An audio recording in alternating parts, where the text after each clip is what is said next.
আমি তাদেরকে চ্যালেঞ্জ দিয়ে বলতে চাই, আমার সামনে আসুক, 5 মিনিট দাঁড়াইতে পারে নাকি? বিএনপির যখন জন্ম হয়েছে তখন আপনাদের জন্ম হয় নাই। যদি আমাদের নেতা বলে 10 মিনিটে এই সচিবালয় ঘেরাও দিয়ে সবকটাকে বের করে এই সরকার পতন করতে 15 মিনিটও লাগবে না।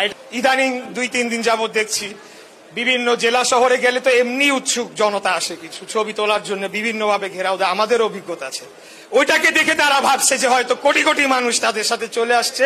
একজন বলে বসলো 17 বছরে আপনারা যেটা পারেন নাই সেটা আমরা 17 মিনিট না 8 মিনিটে করে দেখাইছে। তা আমি তাদেরকে চ্যালেঞ্জ দিয়ে বলতে চাই, বিএনপি অনেক বড় দল, বিএনপি পরে কথা, আমার সামনে আসুক, 5 মিনিট দাঁড়াইতে পারে নাকি ঢাকা শহরে, সেটা দেখায় দেওয়ার মতো শক্তিমত্তা আছে ইনশাল্লাহ। কারণ আপনারা আমার সাথে আছেন, ছিলেন, বিশ্বাস করি। ওয়ালটন এখন দেশের সীমানা পেরিয়ে পৌঁছে গিয়েছে 50টিরও বেশি দেশে। ওয়ালটন, ঘরে ঘরে, বিশ্বজুড়ে। শেষ আরেকটি কথা বলবো, আজকে আরেকজন নেতা সার্জিস আলম উনি বললেন যে ওরা শাপলা না পাইলে আমরাও নাকি ধানের শীষ পাবো না। আশ্চর্য সিদ্ধান্ত দিল নির্বাচন কমিশন। বাংলাদেশ জাতীয়তাবাদী দল রেজিস্টার্ড একটা পার্টি, দীর্ঘদিন যাবত আমাদের মার্কা ধানের শীষ। সে বিএনপি কে কেন টেনে আনছে বারে বারে? তারা কি তারা নিজেদেরকে কি বিএনপির সমতুল্য ভাবতে চায়? হ্যাঁ চায়।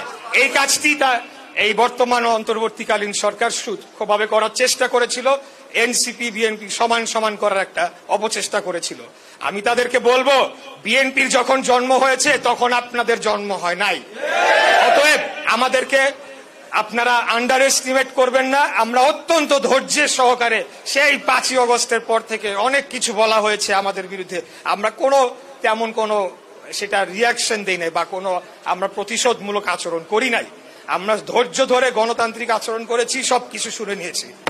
যদি আমাদের নেতা বলে 10 মিনিটে এই সচিবালয় ঘেরাও দিয়ে সবকটাকে বের করে এই সরকার পতন করতে 15 মিনিটও লাগবে না, এটা আমি বিশ্বাস করি।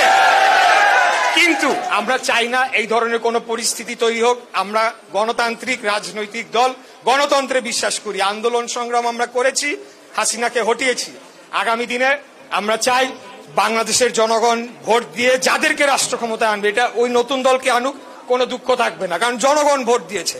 যাকে জনগণ ভোট দিয়ে আনবে, আপনারা এইসব ঐক্যমত্য বাদ দিয়ে নির্বাচনটা কিভাবে সুষ্ঠু হবে, কারা রিটার্নিং অফিসার হবে, কিভাবে গণনা হবে, কিভাবে ফলাফল, এইসব সংস্কার করা উচিত। এইসব সংস্কার কিন্তু হচ্ছে না।